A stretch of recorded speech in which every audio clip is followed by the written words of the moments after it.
Water can stay liquid at -40 degrees Celsius.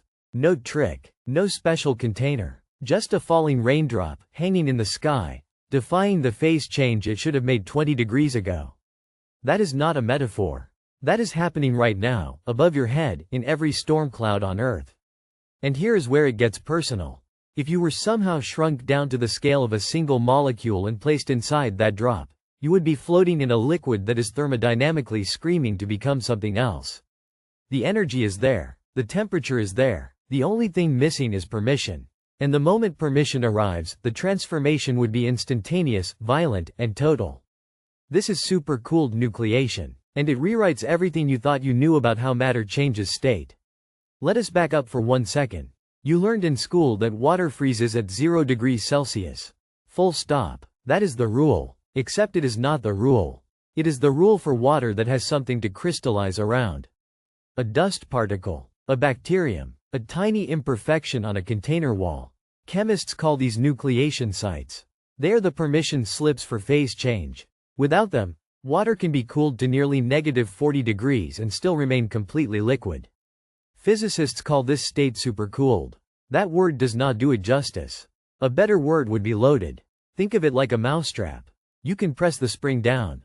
You can hold it there. It is stable, in a twisted, borrowed kind of way. But the moment something touches the trigger, every bit of that stored tension releases at once.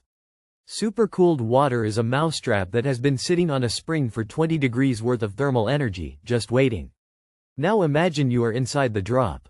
You are surrounded by water molecules that are moving slower than they should be, because it is brutal cold up there.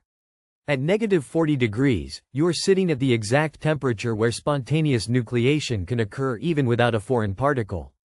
The water molecules themselves start organizing. One cluster of molecules arranges itself into a tiny ice lattice. That cluster is called an embryonic crystal. And once it hits a critical size, roughly 1 to 2 nanometers across, something extraordinary happens.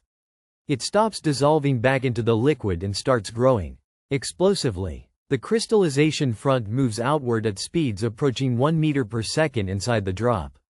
That is not slow. That is a wave of solid ice racing across a space measured in micrometers, and it is doing it in a fraction of a millisecond. If you were inside that drop at human scale, it would feel like the ocean around you snapping into glass. Every molecule locking into a rigid hexagonal lattice. The liquid simply ceasing to exist. And here is the part that should make your jaw drop. When water freezes, it releases heat. It is called the latent heat of fusion, and it equals about 334 joules per gram. That heat release during flash nucleation is so rapid that it can temporarily raise the local temperature of the freezing drop by several degrees. The drop is so cold it cannot freeze, and then it freezes so fast it briefly warms itself up. The universe is doing thermodynamic gymnastics and nobody told you. If this just rewired something in your brain, subscribe right now. We cover the science that textbooks skip, every single week. Now here is the second layer of this story.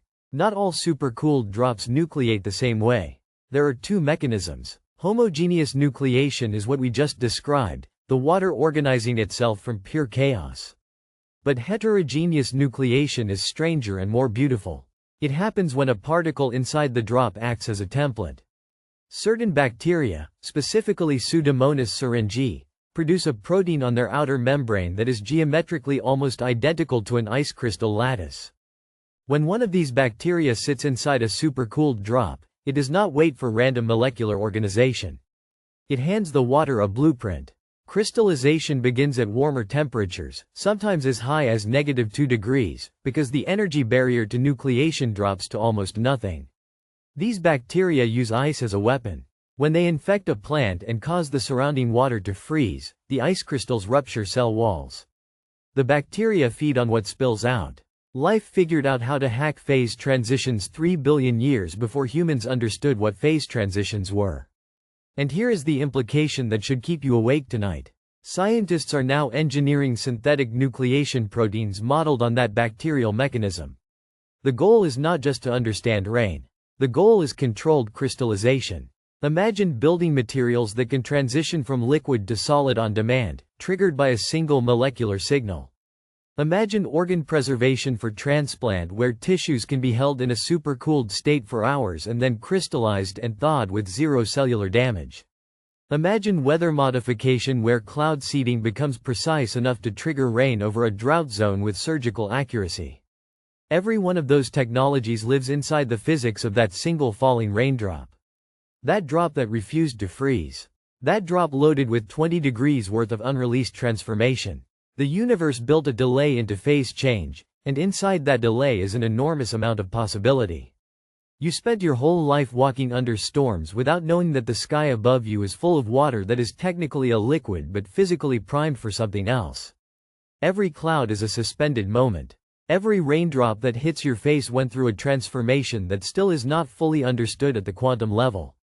The equations describing nucleation at the molecular scale are some of the most contested in physical chemistry. We do not have a complete model. The mousetrap analogy is our best guess dressed up in mathematics. That means the next breakthrough in this field might come from someone watching this video right now. If this kind of science makes you feel like the universe is bigger and stranger than you ever expected, hit subscribe and ring the bell. Next week we go somewhere even weirder. And trust me, you are not ready.